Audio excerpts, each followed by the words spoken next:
All right. Hello, friends. Welcome to Music Nation Speaks with me, Joe, where I use this platform to chat and learn from people who are passionate in what they do from all walks of life.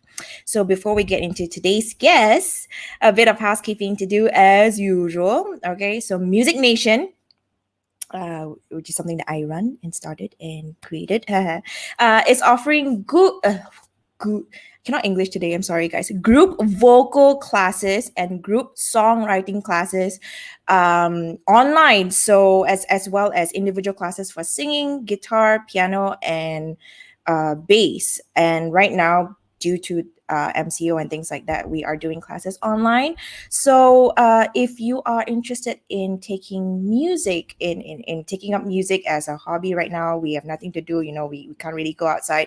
Yeah, do send us a DM on Music Nation's Facebook page as well as Instagram, which is at Music Nation MY. And or come check us out at Kedai KL at Masa Avenue. Strict SOPs are adhered. You must adhere to strict SOPs. Okay. So yeah, come check us out, and if you're interested, DM us, and we'll get you guys started with a free trial class. And next up, we have Major Music. So this podcast, Music Nation Speaks, is powered and produced by Major Music. Major Music is a music school here in Puchong, as well as a retail store and live sound company for events. So if you're around the area or are interested in taking online music lessons, do check out Major Music for their one-on-one music lessons. And if you have an event such as weddings or company events, things like that, after MCO, if you're planning for after this lockdown, do give Major Music a call. And if you need a space to perform, record, or do live streams like podcast performances and things like that, let them know. They are a great team of people. Shout out to Jared, Kenneth, Jimmy, Hazel, and Major Music's team. They're a great team of people, super passionate about what they do, and they give amazing, amazing service. All right. So, yeah, that's it for today's announcements. So, today's guest is none other than the purple belt.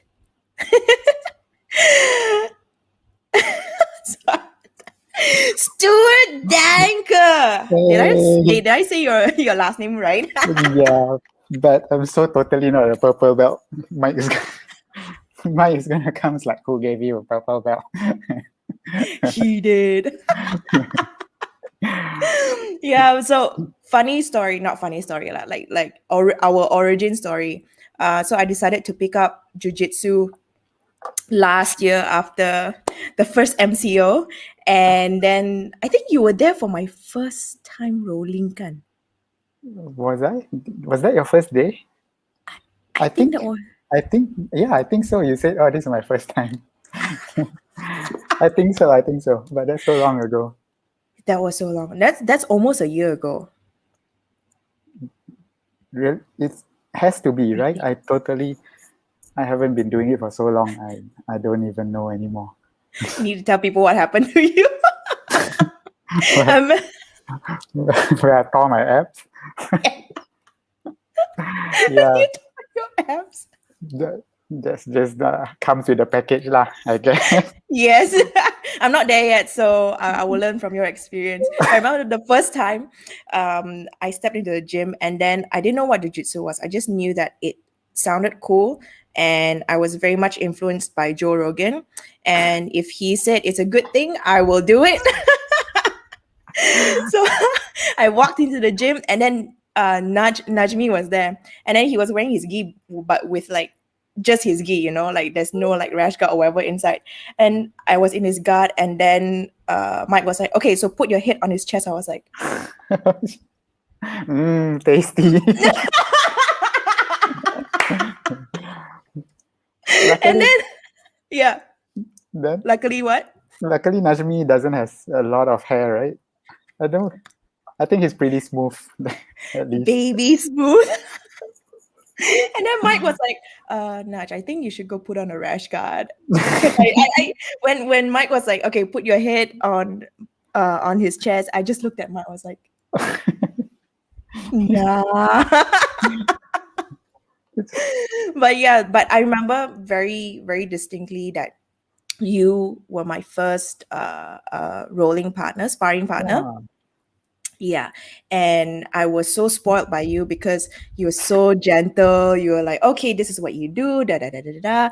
And then the next roll, I got trashed, as I should, like a newbie white belt. It's like fresh meat. This is what you get for joining Jiu-Jitsu. Exactly. Let Luckily, I me wasn't show you. spazzy lah. I'll show you what you got yourself into. Oh man. Yeah, so that is how I met Stu. And I think then I didn't know you were a writer until I don't know how. Until I think until social media like Instagram, that kind of thing. And I was like, hey, story Stewie, writing stuff. And I clicked onto your blog and then started reading your articles and your articles lah. Yeah. And I was like, wow, really Mark Manson, that kind of feel. Oh. Yeah. So before we get into like the your book, your new baby, your brand new debut baby, um tell us a little bit about, like what led you to this point in your life, and what made you want to publish publish a book now during this time, at this particular time. So a little bit of your origin story. Okay. But before that, let me ask Yeah. you before you knew I was a writer, what do you think I did? Oh no. To be honest, I thought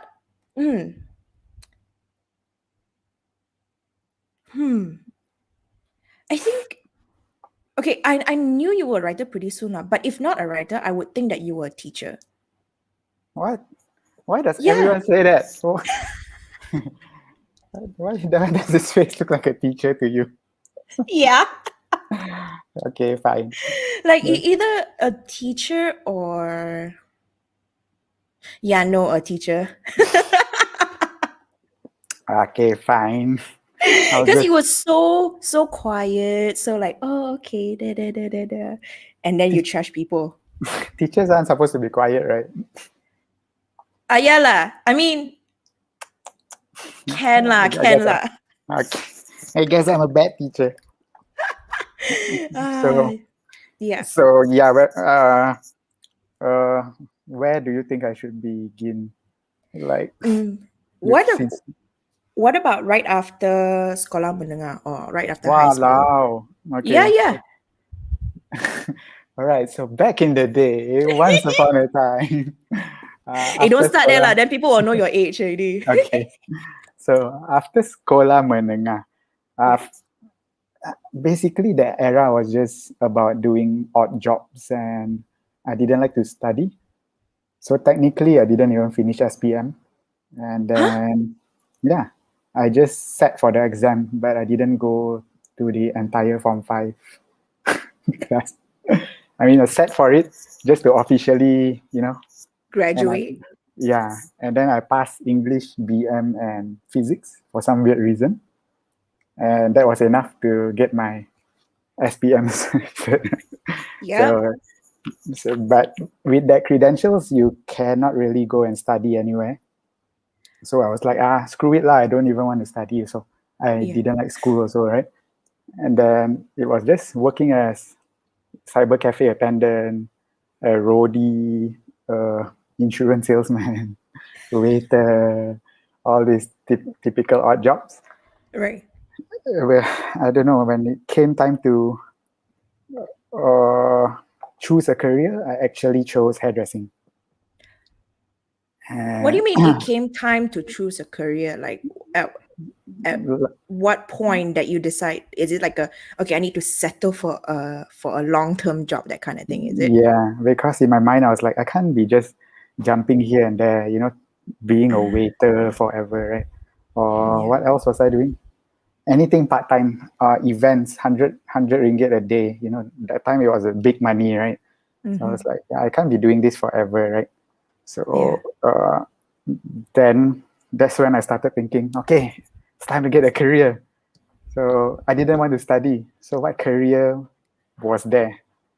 So in Malaysia, that time, there was only hairdressing, cooking, or becoming mechanic. If you wanted to work with your hands, right? Yeah. More popular jobs. That's why I chose hairdressing, because I thought it was cool. Which is a bad way to make your career decision, by the way. Tell me about it. I wanted to be a rock star, okay?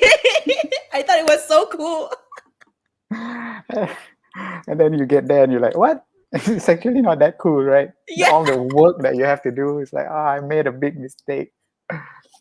Oh no, have to sweep the hair up, have to You have to become those kung fu movies where the teacher doesn't teach you anything, then you have to serve under them.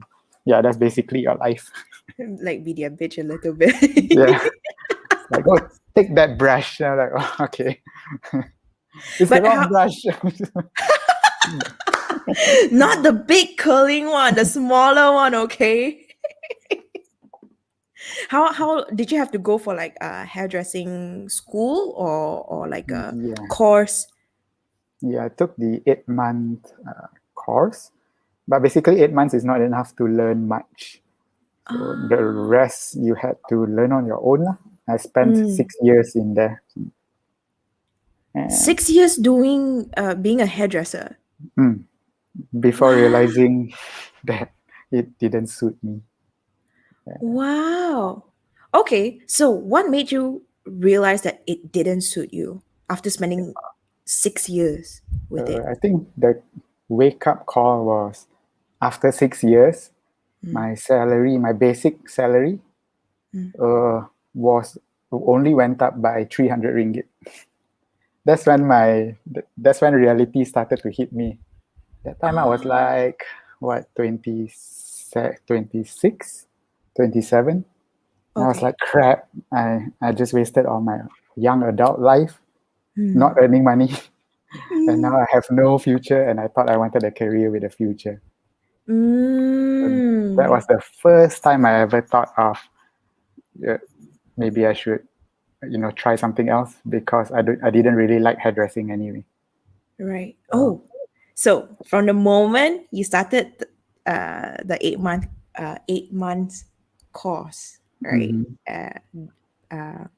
Trying to be, the cool Edward Scissorhand, that kind of thing, until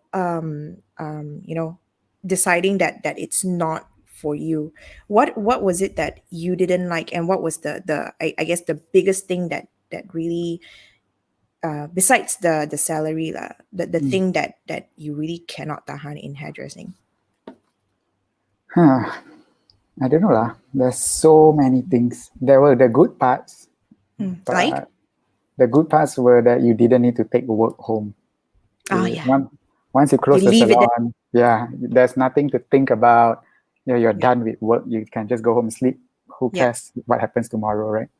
So that was the good part. The bad parts were like, I really didn't enjoy doing hair, except for cutting and coloring. I hated all this set hair, bridal, blow dry, right? You had to do those things. Yeah, because hairdresser in general, right?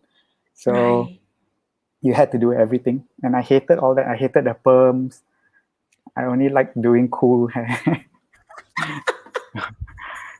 But 80% of the work involved all the other things, and only 20% involved the cutting and coloring. So especially short hair, not the typical didnt cutting and coloring. That one is a different genre already.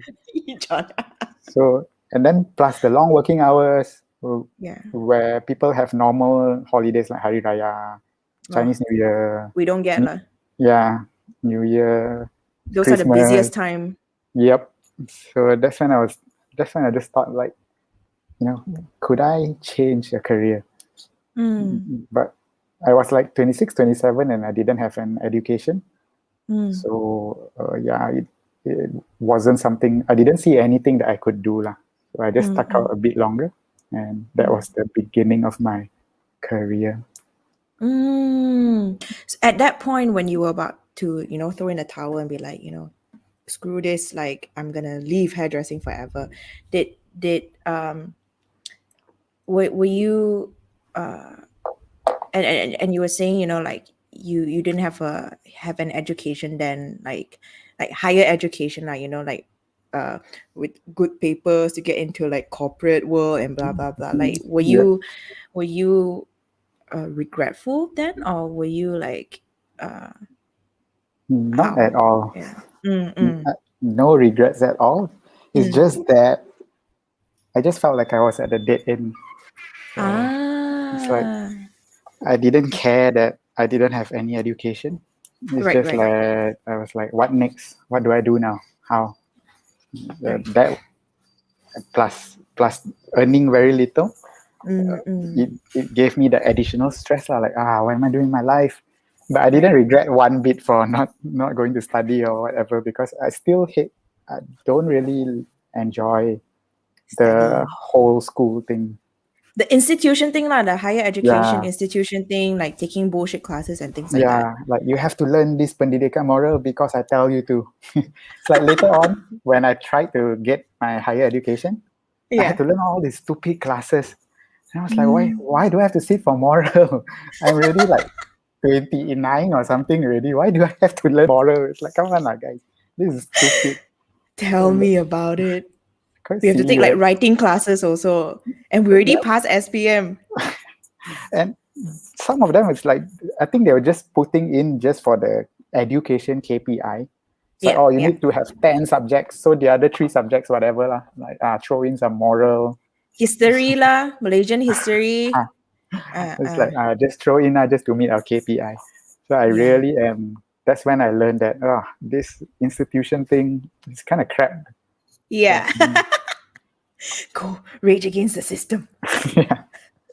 So, like, and that leads me to another, and this is just my hypothesis, okay? Like, because your book is about, the dystopian future in Malaysia and things like that, and with you and your story now, like basically like society kind of like our modern society kind of backed you into a corner, like, whereas like, okay, if you don't have this paper, this expensive paper, you basically are an outcast and you cannot join our like the cool gangs. Yeah, right, like that majority of people are doing and are striving for, quote unquote, so like did that make you kind of like not to say resentful, but kind of like it just backed you into a corner lah, and forced you to kind of think outside the box, isn't it, about what you can do with the limited options that you have? Yeah, kind like I wouldn't say it made me resentful. It's just that I don't know, most of the time I just felt lost lah. So I didn't really have the time to feel resentful. Even now sometimes I feel a bit lost, like am I on the right path, like how do I make sure I'm on the right path? But I've never hated anyone except, I may dislike the institution. But I've never like, no, it's because of you, I'm like this. No, Right. I wouldn't. Not with the victim mindset lah, but it's always like, what else can I do? What else can I expand? And so from there, after you're like, I quit, throw the towel literally on the floor, like stop sweeping up hair and things like that. So what did you do after not being a hairdresser? I tried to get my higher education. So again, so you did go for it. Yeah, that's when I learned moral in college, right? At the age of 28, 29. That's when we should learn, actually. I don't understand So yeah, I went back, Yeah. got the cheapest cert that I could, a diploma. And then again, the same thing repeated itself. I was like, okay, I have to rebuild my life. I can't just go around having a low paying job forever. I'm going to choose a high paying job. But I couldn't really study, right? I did my SPM sucked, right? So what I could choose was business. And then the business foundation, I did well. So they said like, would you want to upgrade to the accounting diploma instead of business? Then I'm like, yeah, sure. Because in my mind it's like, okay, I'm gonna change my life. Accounting seems like a lot of money. So I'm gonna go for the money, screw everything. I'm gonna be an accountant. Mm. And then How did that work out? that's also a terrible way to make decisions, as I would learn. So yeah, it's pretty terrible. I think that was the worst mistake I've ever made in my entire life. Like the worst, hands down. Wasted 2.5 years for something that I would use for 6 months, and I would earn the same amount that I did during my hairdressing days. Then I was like, I've made a huge mistake, and I have to work longer than my hairdressing days also because auditing. Right. So you had to go back at night, go into the office early in the morning. Yeah, so And you're stuck at a cubicle with more papers. yep. And the filing system is still not so good yet. A lot of paper to go through, like literal paper, like real files and and all. I'm like, no, Not scrolling lah. no scrolling, no mouse, no keyboard. It's like you could do stuff on your laptop, but if you wanted to check people's accounts, you had to go through literal paper. Like files after files. Yeah, and you're always at the back room of some company because nobody keeps their accounts in the good rooms. You're always like beside the toilet, something like that. So yeah, again, terrible choice. Okay. Can we backtrack a little bit, right? So after, quitting hairdressing, like what made you decide to go back, to school? That time was, I would say, like in Malaysia, the mindset of you needed a formal education to do things was still there. So I had, in my mind, I was like, okay lah, I need to make up for the not going to school. And then it turns out like I can perform. It's just that I didn't like it. And yeah, I still didn't like Too cool accounting. for school lah. I guess. And I still didn't like it, but this time I felt like, okay, if I don't do this, I'm going to die. I'm going to be a hairdresser forever, and I don't like hairdressing. But sorry, okay. So in my mind, like, okay, not in my mind, like you could have the option of, like, okay, I'm gonna quit the salon. I'm going to be my own boss. Like hire other hairdressers to work for me. So that I can have more flexible time, that kind of thing. So was that never an option for you? Nope. I just didn't like the grind of hairdressing. I never did. Like, and also all my regulars, I could have tried, but I lost contact with all of my regulars because I took about half a year to a year trying my chance in Singapore, hairdressing in Singapore. Oh, you actually left the country. Yep. Oh my God. Final Hail Mary because I hated, like, maybe Singapore will help, currency exchange and all that. And it's like, nope. Totally didn't. It's like, was it worse? Yeah, it was worse. I actually came back with this. Oh, can you see it through now? You can't see it now. This scar. Oh my God, what happened? I fell down and broke my hand. I would think that if I didn't go, I probably wouldn't have broken my hand. Yeah. And oh it was kind of like a forced. I think it was a sign from God or the universe or something. Like Yeah. you've been so unhappy, just quit lah. I think that's a Yeah. sign. And I fell, and when I broke my hand, I couldn't work. So my employer was like, "Give us back the workers permit," and then I thought like, "Oh, screw it lah." Then I'm going home. Mm. Oh no. Yeah, God, the universe is like, oh, I'm throwing you so many signs here. I'm making Yeah, you feel so unhappy. Now I'm gonna make you physically unhappy. yeah. Like, damn it, won't you listen? It's like, okay. And that's the best. The best part is when I was coming back, I always used to travel by bus. So I always used to bring my tools in my bag. Yeah. Then when I flew back, because it was an emergency, Yeah. I took the plane, and then I forgot all about immigration. And then they're like, "You can't bring this on the plane."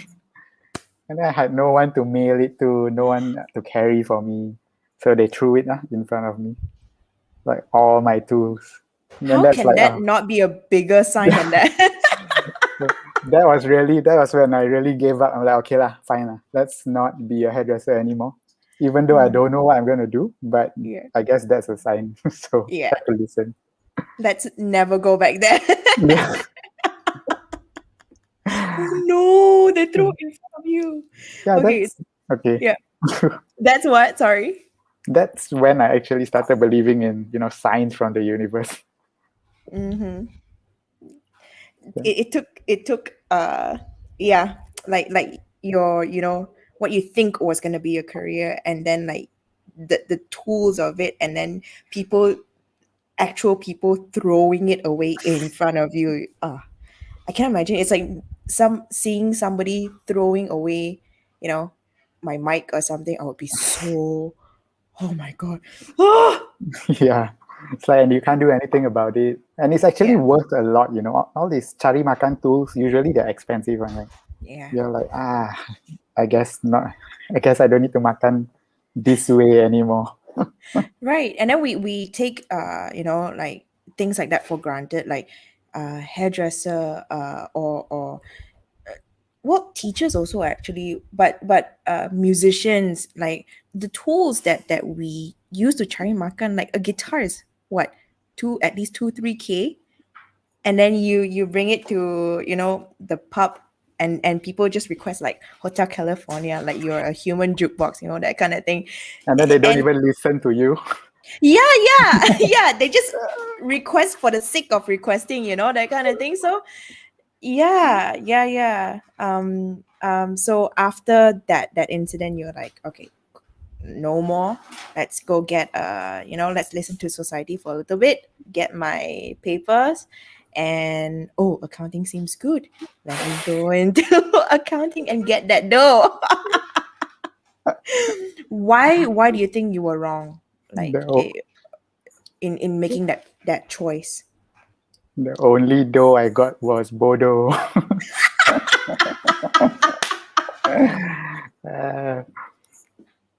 uh, That was a good one as too.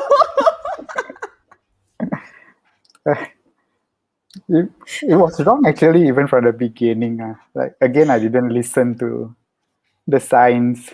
Mm, I didn't like it, but I still forced myself to do it. Because that's what adults do, right? Adults have to do the things you don't like. power through it like an Yeah, adult. you have to go and make a career, so handle your business lah. Like, okay. But once my commute was from Subang to Kota Damansara, Oh man. and they paid me like 1,500. It's like, no, you're a new guy, you A don't know month. anything about accounting. Yeah, and that was what I was earning as a hairdresser after 6 years. So my entire life I've just basically been labor lah. What you call it? What's the word for it already? Minimum wage labor lah. I was about to say child labor, but that's Yeah, not. I guess I still can pass lah. Yeah. Let's never tell the audience your actual age. Yep. Yeah. Oh So no. everything was wrong lah. Like half of my Yeah. pay was going to Rent. what do you call it? Expenses. Yeah. just to commute there. And I was like, nah, this Ah, is damn stupid lah. Just to, I know I should start from the bottom, but this is too stupid lah. yeah, and it's not something that you really enjoy anyways, right? Not, it wasn't something that I didn't enjoy. It was something that I actually actively hated. Oh, So I was like, I guess this is the work life lah. Hairdressing also felt like this, right? I mean, I didn't hate hairdressing as much. I hated yeah. accounting more, but I was familiar with that feeling lah. You have to suck it up and just Right, work, right. right? And just go through with emotions. I really come so far, you know? Like Yeah, what even is sunk cost policy, right? Like yeah. I And after I had applied to like 50, that time Job Street was the in thing. So yeah, yeah. I must have applied to 50 companies, openings for accounting. And then Wow. only this one got back to me, which was why I thought like, okay lah, I should just take it lah. Wait for what? At least I have some money, right? Mm. So yeah, but during these 6 months, I was learning that cannot lah.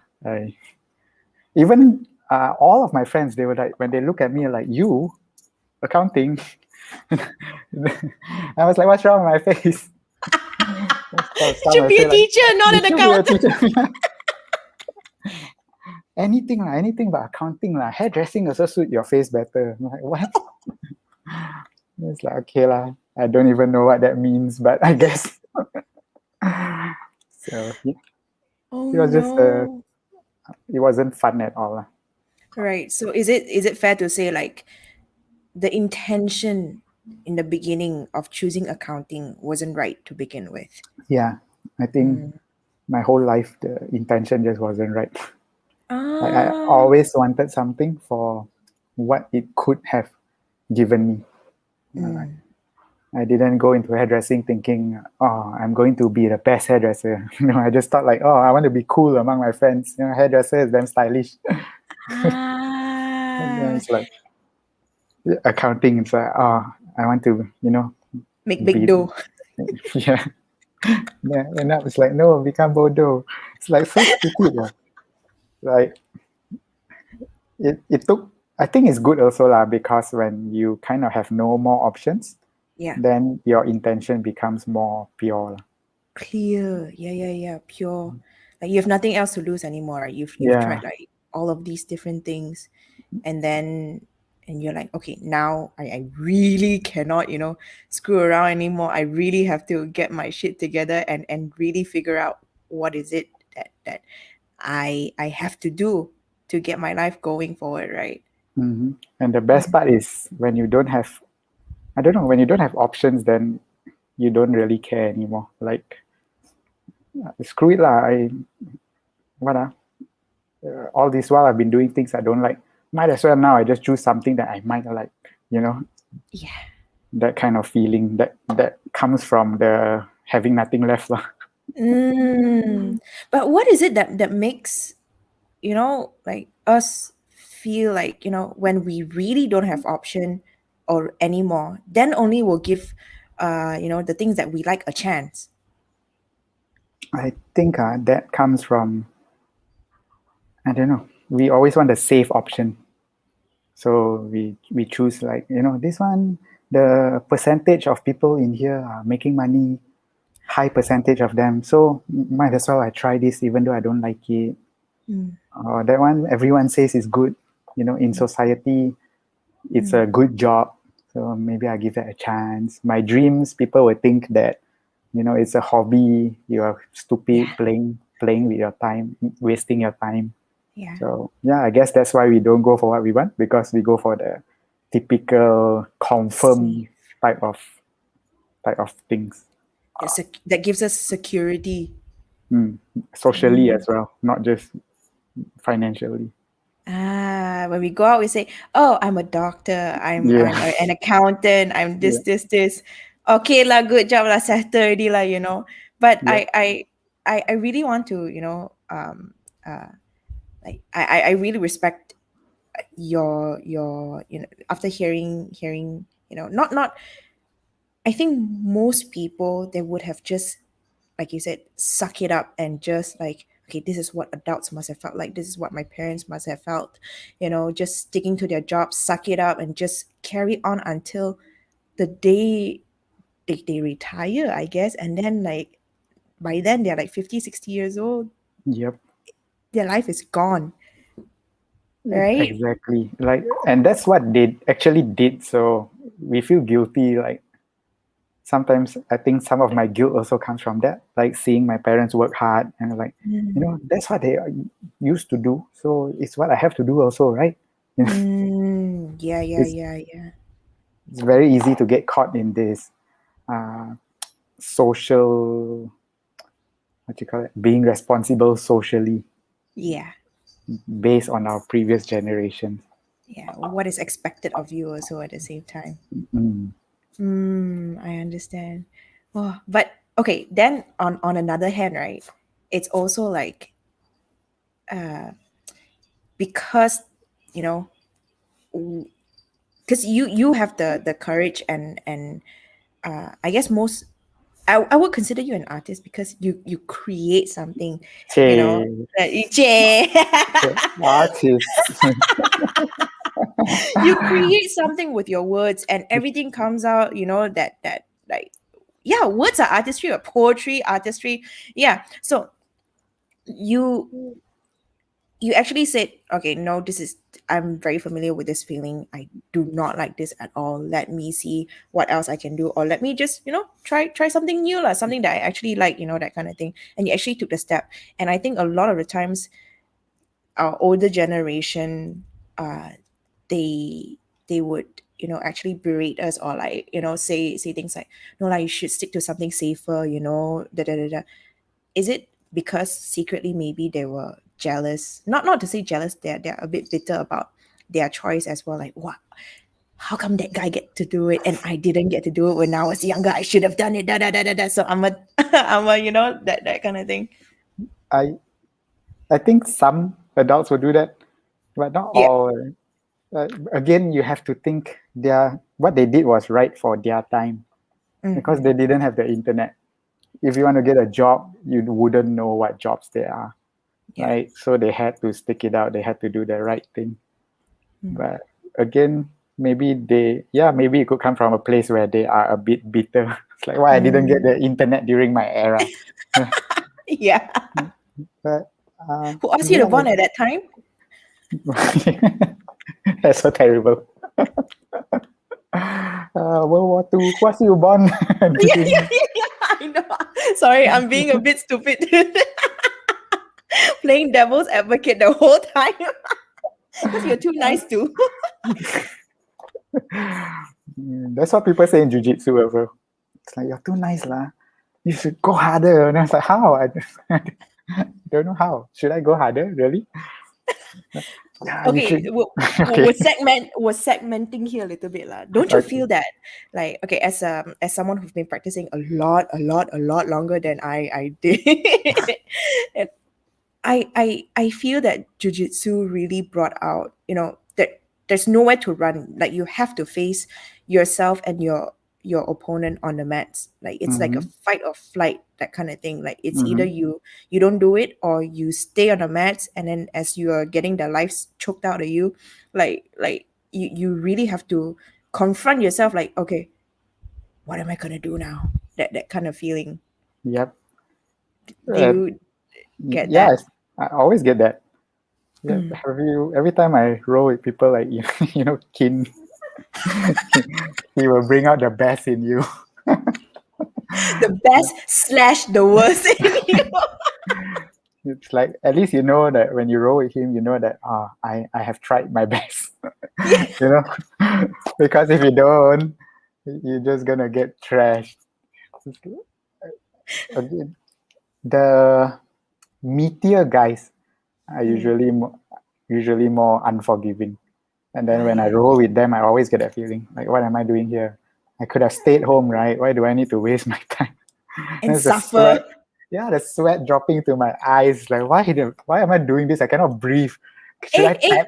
You cannot complain about sweat. That's why I do it back to other people. It's just the circle of life. Especially nogi, right? Wow, Wow, stew, that's slip and slide. that's my best weapon. I really miss it. I It's okay lah. Next year lah, after we all get vaccinated and when things die down a little mm, bit, and it's it gives you another year to heal your ab. I feel like this is as far as it goes. I really feel like this is as far as it goes. So the only way to find out is go roll. Okay. Sometimes when I just lie down and move my legs, I feel it like something is there. Ah. Like, It's is there really no like physio that you can do or like maybe I should go and look for physio. Also have to wait once this is all done. Oh yeah. Sad. Sad. It's okay lah. Like, we're gonna do the criminal stuff, so you should. Anyway, sorry for Malayang. Okay, we're gonna come back to your after you 6 months at an accounting firm. What made you decide to? Is that the point where you decide to go into writing? Again, that time also is a bit turbulent. I think part of the I was just coming out of a super bad relationship. Oh So no! it gave me more drive to like screw everything, be on your own, Hashtag emo. Yeah. And I actually took all my all the money I had left. And I was like, I'm gonna go to Thailand for a month. I'm just gonna go there. I'm just going to train Muay Thai. And that Oh my god! Really YOLO. I stayed in a gym. So you didn't need alarm clocks. Like early in the morning, you hear people kicking pads, and then you're like, okay, it's time to get up. And that was like, yeah, that was the happiest moment of my life, actually. Oh. Like for once, I felt like I didn't need to follow any social expectations. I was doing something I wanted to do. It was healthy. And then that's when I got the clarity of, maybe when I go back, I will just try and apply for some jobs that I think I can do. Yeah. And I think because of that trip, then I stumbled into writing, or else I wouldn't have. Or because of how everything went, then I would stumble into writing. Or else, who knows, I'll probably still be a hairdresser, C-grade hairdresser, earning a couple of thousand ringgit a month. Right. So you soul searched in Thailand at a Muay Thai gym. Yep. That's pretty epic, Stu. Kind. Actually, now in retrospect, I don't know. I don't even know. Like all the things had to happen that way to motivate me to go somewhere for a month. Just really letting go of like, okay, really like letting go of what you perceive yourself as before this, or what the kind of expectations that you think you should have for yourself. Everything just like, let me go. Yeah. That's exactly what one of my friends whom I met in Thailand said also. It's like, oh, you can be anyone you want when you go traveling alone. Yeah. Especially alone, you can be anyone you want. You can say that you are a CEO of a company and no one will know. Yeah. Why not? Yeah, I was like, pretty interesting. But I didn't do anything like that. I just hung out there.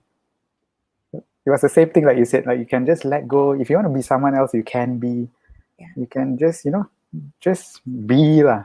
Not try and be. Yeah. Not try and be. Yeah. I like your English. Oh yes. So stumbling because of that trip, you came back and then you were like, okay, let me just maybe a little bit of, okay, trust in your own abilities a little bit and see what you can do well at, and apply for those jobs that you think you're gonna, like be proud of lah, right? In a way. So that led you into writing. So were you like content writer? That I don't know how the writing works. Sorry. I in Thailand itself, once I got some clarity, I logged Yeah. on to Job Street, and then I was like, oh, let me try and apply for this writing job. Because I at that time I thought to myself like, what do I enjoy doing? And then I was like, okay lah, I think I can write, right? So I went Job Street, I browsed all the categories, and there was one like writing category. So I browsed and I was like, copywriting. And I was like, okay, what is that? I don't know, apply lah. Okay. Then another one like content writing. So that was more familiar. Okay lah, apply lah. And then I only applied for 3 jobs in Thailand. And when I was in Thailand, but the jobs were in Malaysia. And then within the next week, I got replies from 2 of them. So this compared to my accounting where I applied for 50 jobs, I only got 1. And so I applied for 3, then I got 2. And I was like, oh, okay, again, a sign. But then I had to nego lah in Thailand because I was going to be there for a couple more weeks, blah, blah, blah. Right. So that gave me a sign that I was going to be a writer, and I became a content writer. But that's how it all started, from running away to Thailand. You had to run away. It's like the hero's journey, You have to you were going through something, and then you had to lose Uncle Ben, and then Uncle Ben had to die, and then you have to rediscover yourself as Spider-Man again, and then now you're learning the ropes. Wow. Yeah, I'll take that, I guess. Just take it while I'm giving it now. Yeah. So what was content writing anything like you imagined, and how did that propel you into actually starting your own blog? So did the blog come first, or did the idea for the book come first? I actually remember blogging for the longest time. Before blogging was a thing. Blogspot.com. No, like even before that, like GeoCities. Oh my god, okay, that's before my time lah. You're revealing your age now, Stu. Yeah. Back then, websites used to have like guest books. People were like, sign your guest book. Like, oh, nice site. I enjoy your. I don't know what that is. Now you have to go and Google guest book for websites. So yeah, I have always enjoyed that, but I have always done that. So putting my personal writing online has always been a thing. Yeah. But when I joined the world of writing, I started to realize there's so much more in this world. Because back then I didn't even know what a synonym was. Like the copywriting gig, they interviewed me and they asked me, do you know what's a synonym? I'm like, nope.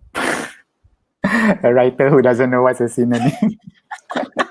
Well, to be honest, I still don't know what is a noun and pronoun and verb. Yeah, I still don't know.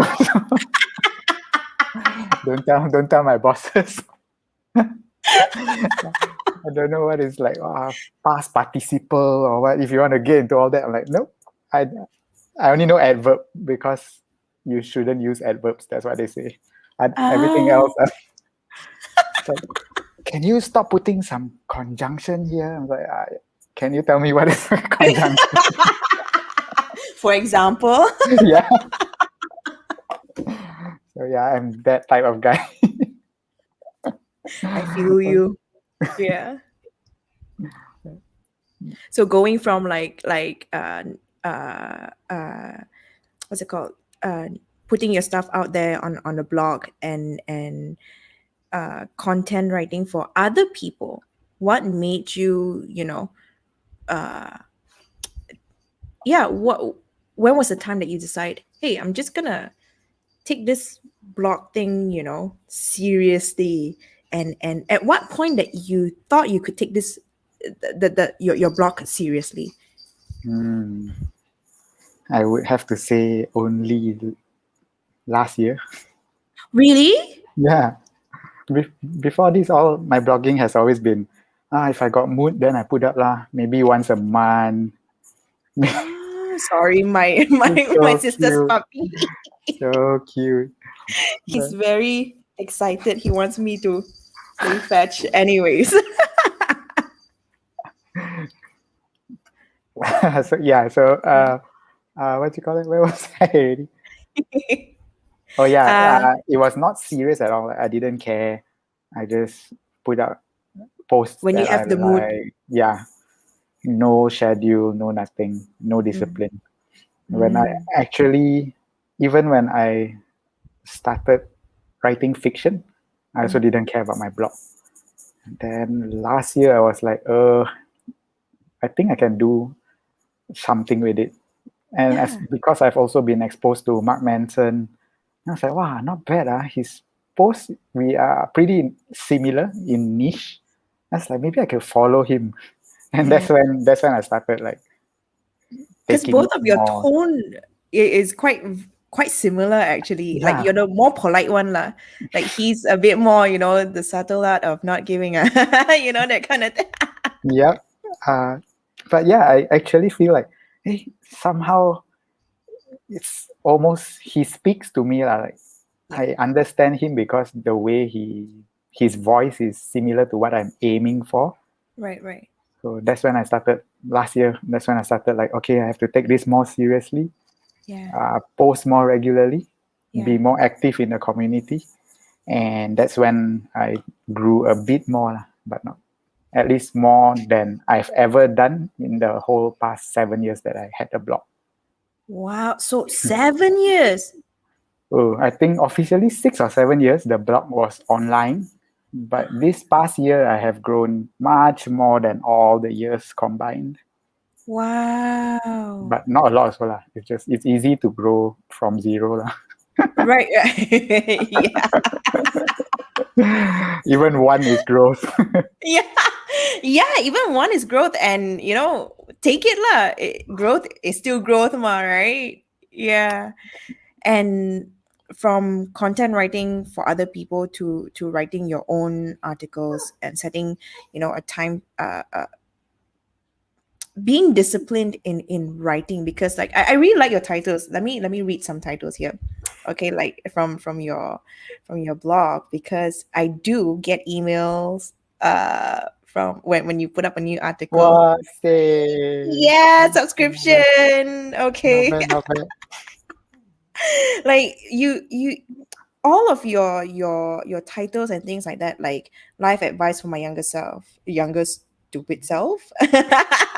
The most, and you're very transparent. I like that it's simple, it's catchy, and people would just, oh, okay, the most I've ever earned for a blog post, and these kind of things nobody really talk about, like in terms of like money and the one essential tip you need to improve your writing, like all of these like very catchy, not to say clickbaity, but catchy, but also like this is what it is, like read, like this is what I have to say about it, right?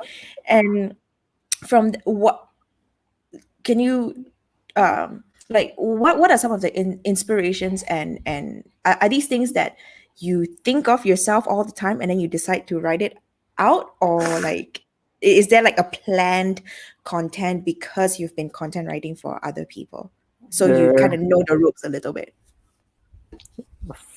I'm glad you actually say that titles are nice because sometimes when I'm done with the article, then it's time for the title. And I'm like, whatever lah. So that is the mindset of me creating the title. So it's It's good to like know every that. songwriter lah, every musician is the same lah. Like we all go through the same dilemma. We write the song and then what's the title? Don't know. Don't know, just anything lah. Yeah, exactly. So yeah, it's good to know that the title is working. But it's a mixture, lah, I guess, Mm, in coming up with the writing mm, because sometimes I keep a journal. So if I have any ideas, I'll just write it down. yeah. But sometimes I will get a spark of inspiration, and then Muse. yeah, and then I'll just sit down and write. Other times I would have to outline everything because the deadline is tomorrow, and then I still haven't come up with anything. So it's a Mm, roja. Every piece is different. Yeah. And But all of those things, like, okay, setting a deadline for yourself, and then like uh, journaling, or, I call those seeds lah. Like for me, it's song seeds, like, because you have to plant it and then grow it, that kind of thing. And then it grows into okay. a song. Yeah. And all those are actually tools to help you sit your ass down and just start right and just write, isn't it? Yeah. And Mm-hmm. I guess everybody has their own combinations, right? Yes. Some people will use like, oh, Pomodoro works for me. I cannot write without Pomodoro. Or some people it's like, I have to binge write only on the weekends I can write. I mean, we all have Mm, our own processes to find, right? For yeah. me, for me, it's the rojak lah. Whatever does it, does it. Whatever works lah for you. Yeah, like especially Yes. like for every individual thing, it doesn't work for the next thing. So for me, it's like a Mm, rojak approach. right. Well, so far so good. I still get, like weekly. Is it weekly emails? Yeah, Yep. yeah, yeah. See, I know. Yay. Not bad, not bad. Okay, so let's get into your baby, your first baby, Mm. Tinhead City, KL. So, for those of you who don't know what you're doing here, so Stu is actually the author of Tinhead City, KL, and you can actually get I've linked the uh, Epigram's website to the link where you can get the book in the description Oh yeah. below. So a little preface. Am I using it right? Preface. So I have no idea. just throwing fancy words out now. A little bit. I know it's not disclaimer lah, so let's go with preface lah. So Tinhead City KL is about a dystopian KL. Um, and it's about this 19-year-old boy, Zachary T, and he apparently accidentally killed two cyborgs that are guarding the city. It's kind of like, for me, because I haven't. I'm so sorry. I will get the copy very very soon. So sad. But at least I admit, like, I'm not like, oh, I have, but you should do what's it called, audiobook with your voice. I'm very curious. Let's kill the story. Hey, it's okay, what, Malaysian accent for a Malaysian book, Hmm. but so it's a um the genre is cyberpunk. So can I ask, why cyberpunk? I think I've always loved the genre. Hmm. It's like, why not? Because Hmm. that's a genre that I love. I cannot imagine myself writing anything else if it's fiction. I've grown up. Rom-com. Yeah, it has to have some corrupt government or something inside. I told It you, has your to have, rage against the system. and also it has to have some tech. I don't know why Mm, lah. It's always been a favorite, even in games, books, movies. So yeah. yeah, naturally I would write cyberpunk. So I'm guessing you like Altered Carbon. Yes, Yes. but I don't know, the series I found so. Oh, I'm not talking about the series. I'm talking about the The the book the also, the book also is like yes, yeah, and the animation. didn't. No, you don't like it, or you No, haven't I watched it, didn't watch it. Haven't watched. bro. Netflix. Oh Go. wait, speaking of Netflix, I Yeah. like this one. What, Black Mirror. Love, Sex and Robots? Ah. Yeah, that was pretty awesome. Yeah. Is it And within the vicinity of like your I don't future? know, it's so different. Every episode is so different, so I don't know. Ah. Uh, right now, it's very hard to pinpoint exactly what. But yeah, anything lah, anything, especially like Ghost in the Shell kind of Mm, things. mm. It's pretty. That's my jam. Okay. So because I read I've done a little bit of homework lah. I saw your Hey, star article and the interview that you gave, like oh yes. yeah, because they asked something very very quite scary, quite true also, because it's now it's the pandemic. Mm-hmm. And did you like, because and it could be like a coincidence, right? Like it's a your story is about a dystopian future, and how he has to, join the rebellion and overcome something like Star Wars the Empire, like that a little bit. And like Luke Skywalker a little bit, like there's this whole arc.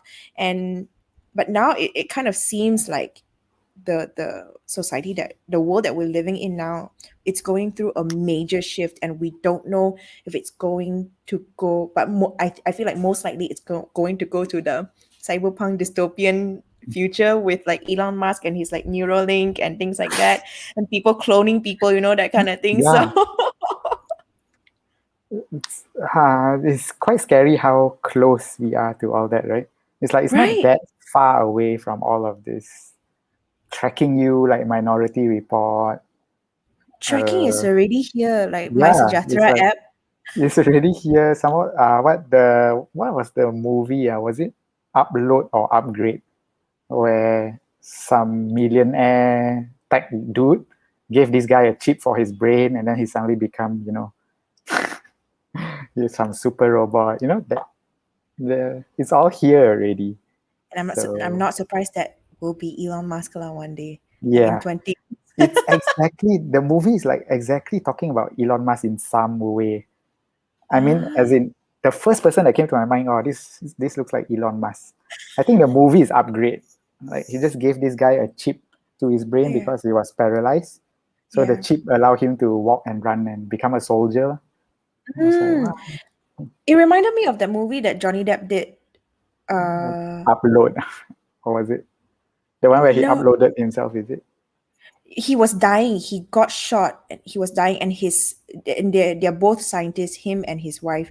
And then his wife uploaded his consciousness into a computer, Yep. right? Oh, Yeah. and then he could create himself by like, ah, Right. Again, even the Black Mirror stuff is all here already. The yeah. dogs that could kill you, the dogs are the dogs are right are here, and then the rating system that can make or break someone's Social credit, uh right? all that It's in is China. yeah. It's like why? It's like it's not that far away, guys. Yeah, yeah. And then now they're talking about like, like vaccination passport. You need to, in the future, if you get vaxxed, then only you can travel, or some places would take you. Like, even now, only low risk uh uh people like status can go into certain places, isn't it? Got ah, Yeah, interesting. yeah. I don't know. Like, this couple of years, I haven't really kept track of news so much because everything is just happening. Oh, Right? I'm so envious of your state of mind. Yeah, it's like I don't even want to anymore for my state of mind. It's like to maintain some sanity. I just don't want to keep track of there's wars here, then there's people Right, dying there. right, right. It's Yeah. almost as if the entire I don't know Mother Nature is like doing like a purge. It's like for it's almost as if like Tell there's me too many about it. humans. Let's just get rid of one wave first, and then we will live better. Right, right. Yeah. Oh my God. I think that thought occurred for me when, last year when the whole world was under lockdown, and then animals started, like dolphins and those things started coming back to where, Italy or something. And then like just within months of no humans meddling around, Right. and that's like that's like Mother Yes. Nature's way of saying like, shut up, guys, go away. Chill, guys. Let Yeah. me take control for a little bit. Okay, let me put a pause in your day-to-day life a little bit. But it's scary, and what made you um want to birth or write something like this? Because that there's they are how do I put it? They are different. I guess the cyberpunk genre is more popular in like comics and television and things like that. But now it's slowly becoming a bit more popular, I guess, like through things like Black Mirror, Love, Sex, Robot, and things like that. And so, what is your take on it? What is your edge with this? With Tinhead City, KL, What and is why my? KL? It actually started in a generic place. I didn't really put a place to it. Then the publishers were like, it'll be better if it's Southeast Asia. Then I'm like, Mm. all right, then, good idea. I guess I'll just edit the entire thing and turn it into KL. Put like Chowkit Street lah, Bukit Bintang. And the characters were also very Western. I just wanted to make it a very vanilla Western type of novel. And then they're like, it would be better if it was a bit Asian. And I'm like, okay, so Zachary became Zachary T. I forgot what's his original name, but it was a typical Western White name. name. Yeah. Then why do you think you gravitated towards the vanilla thing in the beginning and not like kept it Southeast Asian to begin with? Because it was easier. Like, Mm. I've grown up reading all this, so it's much easier to follow what I've grown up reading, right? Matter of fact, if you ask me to start off doing Asian things, I probably cannot do it very well. You just like write something that takes place in Malaysia. It's quite hard to pull it off, especially if you want to factor in accents and Yeah. do the people speak in accents, because then all your dialogue is gonna have la, meh. If you have that in dialogue, it's gonna look quite ugly on paper, right? Yes. Even So in text already look very ugly. yeah, it's like exactly it doesn't transfer so well to text if you always la and meh. But Yeah. if you try to stay true to it, and then the purists will be like, oh, it doesn't sound like Malaysian also, you have these challenges. So yeah, that's why I try to avoid it. But Mm. sometimes you can't. Yeah, and who knows, maybe in the dystopian future, like we would have mastered English already. No more last and mess. Somehow I don't think so.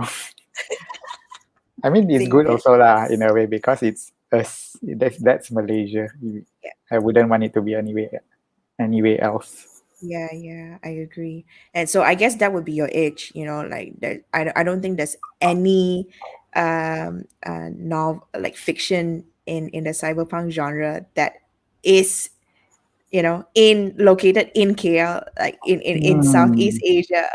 Actually, yeah, that's a good point. I guess my publishers really did have a good point. Yeah, and it's so cool, like and as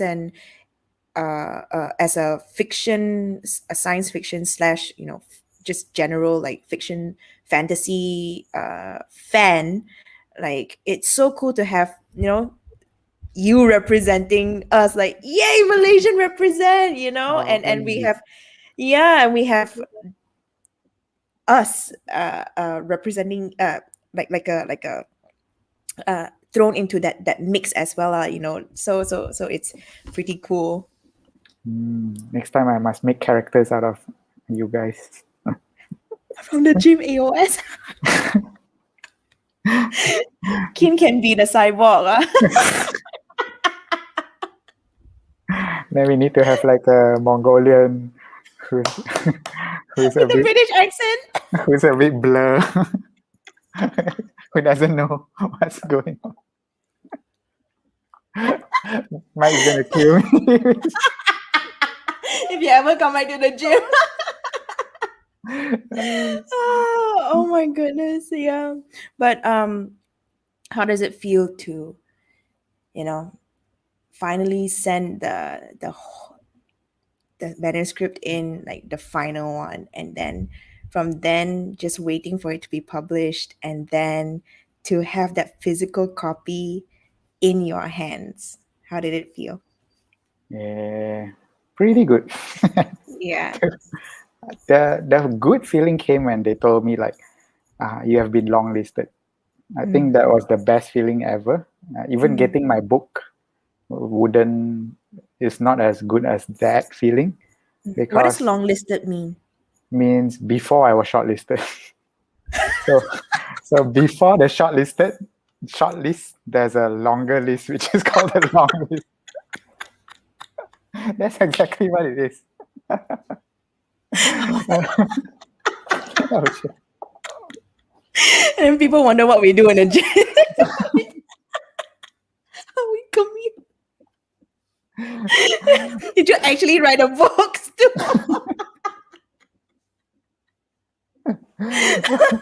Okay, long listed for what again? For the competition. So it is. Why? That's what I know. Okay. Stomach pain. Oh my god. Okay, so long listed for what? It's been No. too long, let's do. Okay, so you actually, so you wrote the thing, the entire novel beforehand, you before you got selected for a publishing deal. Yeah. Like Ah, like you have to do the whole thing without knowing whether there's a point to doing all that or not. mm. Wow, So so much faith. yeah, which was why I felt, am I really wasting my time? Because it took me like half a year from start to end around. Yeah, And then sending it in, then you have to wait another few months. Well, once that mail come in, then I felt a bit more validated. Like, oh, yeah. finally, like there was a reason I did this. There is something. My purpose. Yeah. So I wasn't doing it just for my mind, just for shocks and diri, right? Yeah, So yeah. yeah, that was the day. That was the best feeling ever. Oh. Like finally, after going through so many jalan here and there, and then to have, well, one, I guess, validation from other people, like, hey, you're actually good at this, like you're they you feel seen, you feel heard. And then also it's like, I I can do this. Yeah, I'm valuable. I'm worthy of this. that's exactly my thoughts. It's like, oh, someone actually wants to read my stuff. Yeah. So I wasn't just, doing this for nothing. Mm, That's exactly the feeling. understand. Understand. And then, long story short, you got shortlisted. I got long listed. You got longlisted, and then you won. You got Because, offered. Sorry. yeah, yeah, And then the, you got offered the publishing deal, yeah. and they published your book. And so, what is the plan going forward after this first debut novel? I don't know. I just keep writing. Mm, mm, Like that's the only thing I can do. yeah. Right now, reality has to hit lah. I mean, I quit my job, a pretty cushy job, to pursue Oh. this. But then after spending all that time without an income, I have to rejoin the workforce, right? Ah, yeah. But ever since then, I have never stopped writing. So I'm on my fourth manuscript now, and my second one already got rejected. But that's just that's just publishing. Right, So right. I Oh, think manuscript for novel. Is it the Uh-huh. continuation of this Oh, no, or no, is it no. a It's a brand new one? it's a brand new one. Like Okay, okay. I tried new ones, new genres every time. So Mm. just to see lah. But I guess I'm very thankful for the first novel because it like broke the seal. Yeah, it opened doors. Yeah. And suddenly I'm like, I can write, right? And then now I have more faith, and yeah, I just haven't stopped since. Oh, okay. So continue writing and continue like do you feel like this is something that you could stick to for a long time? I guess it's something I'll do forever. Oh, If not for getting published, to at yeah. least inspire upcoming writers, the fiction writers especially, Mm, to encourage them that, just because you're in Malaysia doesn't mean you can't do English novels, right? yeah. So true. Oh, wow. Beacon of hope, Stu. Yeah. And you know what's the best part? Like Yeah. now that I have to earn some money, Yeah. I'm actually a teacher. Full circle. How you like that? How you like that? Oh my! What are you teaching now? Digital marketing tech stuff like Wow. See, who needs paper? so yeah. So I'm really very, that's why I always, yeah, when you said teacher, I'm like, what? Why? When everyone else said teacher, I'm like, why? And now Yeah, I'm a teacher. You because you know, have that. Yeah. actually, you just reminded me of a childhood memory. Huh? There's this one time where my parents used to go and find this fortune teller. Like they brought it. They all went with my aunties. They brought all my cousins, and they're like, "Oh, this one How will be a Chinese is your lawyer." family? Yeah, that the mother side, the a bit more Chinese side, right? It's like, "Oh, this one is gonna be a lawyer. Oh, this one don't know gonna be what." Then when it came to me, it's like, "Ah, this one's gonna be teacher." I don't know why. I don't know why lah. Even that fortune teller guy. You should have listened to him from the start, Stu. It would save you so Yeah. many heartache. So But I understand your feeling of like this is the feeling of this is something that I can stick to and something that I can do forever. Because for me, that is teaching as well. Like I really enjoy vocal coaching and like it's a how to say because yeah, singing is one thing, music is one thing. That one I can do. Like that to me, like performing or like singing. That's like you writing for the rest of your life. It will always be there.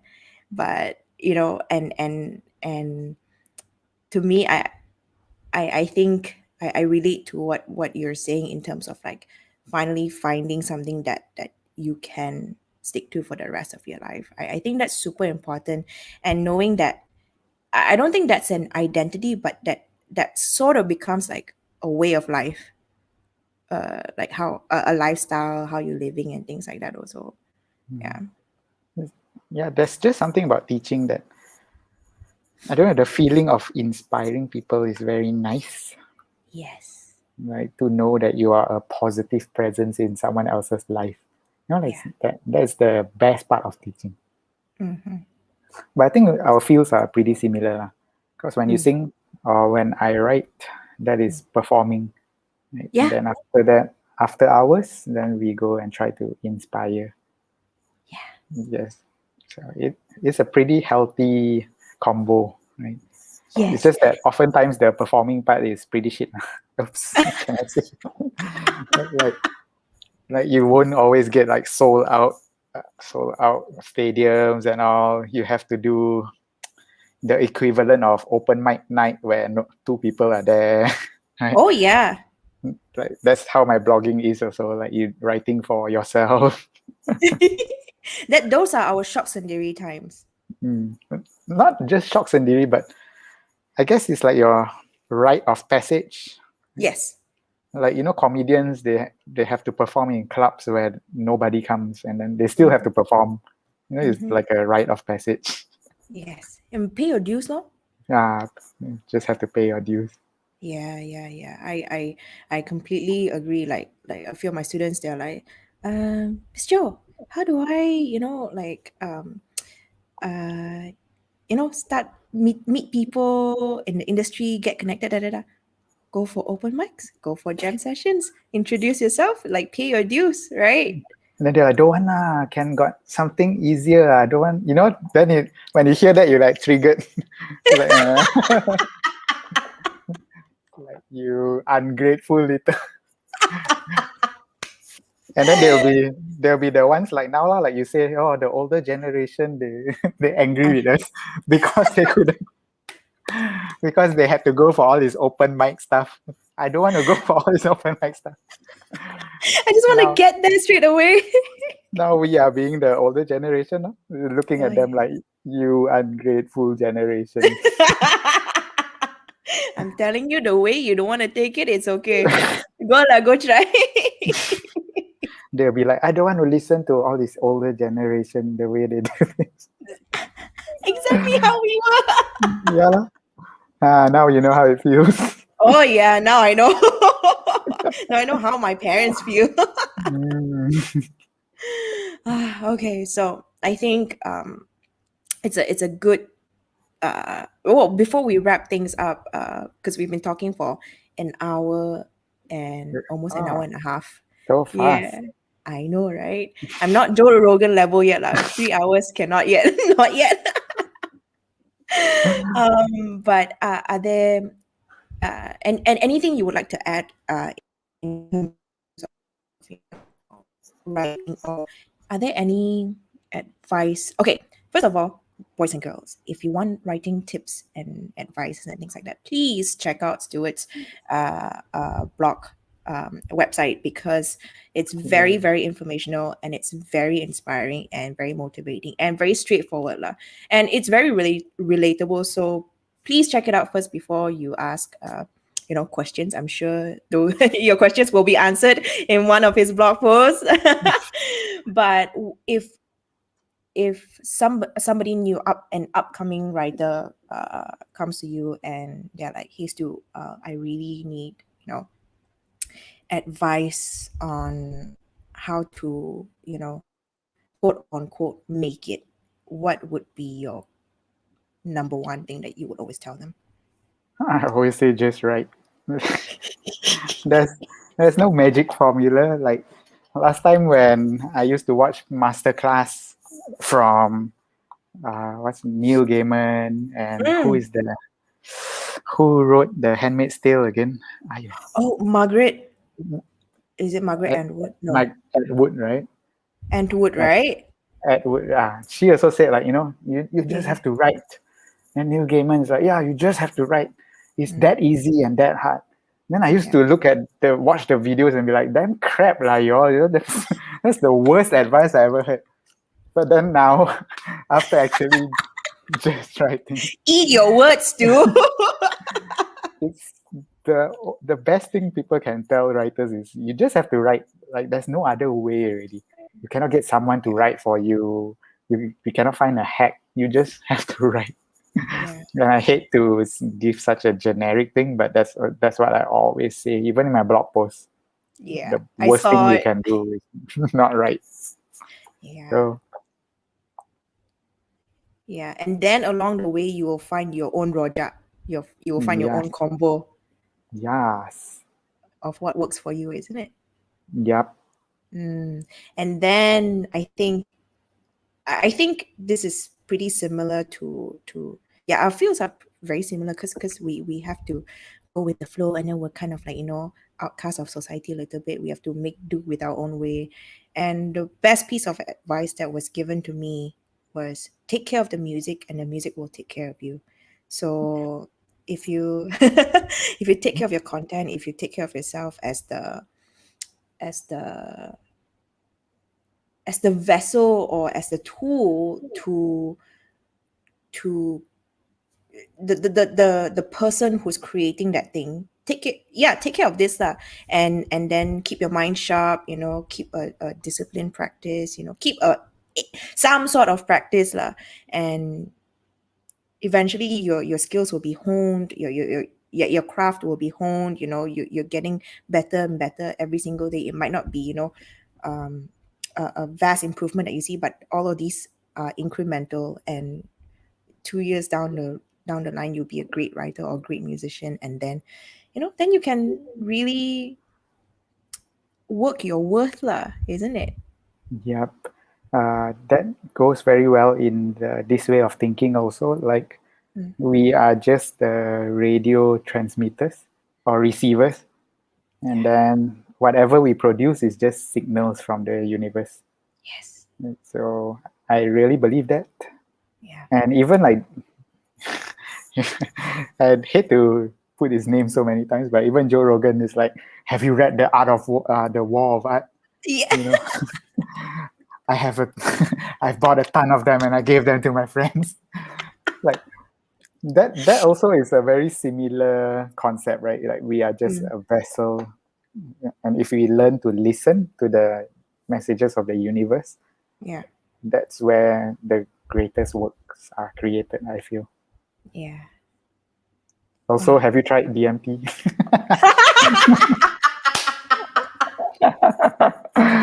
I knew. Since you're already doing Jujitsu, you might as well do DMT. Oh my god, Stu. Might as well, who knows, right? And then next thing you know, I'll have a sauna in my house, Get some kettlebells. Yeah. Higher primate. I'll have my own logo. Bodoh lah. Oh my god. But it's been too long still. We have to come to Kedai soon lah. Like we'll catch up with the whole with the whole or the criminal stuff. Criminal, so yeah. Too serious are the cases, or else I also want to go be a criminal. Yeah, I understand. Like thousands. Yeah, but do you still run though? Yes, I think almost every day I try to work out. But it's so hard because Jujitsu, you don't have to think about it. But then now, if you want to go run, you have to think about it. It feels like real exercise. Jujitsu, you just go to the gym, you play, and then you're done. Yeah, you play. That's the best part. Yeah. And it's the heaviest workout you can do. Over here, I'm like, I do 10 burpees. I'm like, okay lah. I'm done for the day. At Jujitsu, you are worse. For hours, you'll be there on the mat, breathing just like hard. Yeah. But it's fun. Yeah, it's like a good kind of tired. Yes. Over here, if I do my own exercises, I feel 50% tired, and I'm like, I'm done. Give up. Yeah. So that sucks lah. Understand. Yeah, I try lah. Otherwise, like me and my friend, we say our jujitsu now, our jits now is #berimbulat. No more. Did you it's come just up bulat. with that yourself? No. No, like me and my friend Kyle, and then like we were like, now lah, MCO, the gyms are closed. We're gonna be berimbulat, and then I think we used it with Peru. Just bulat now.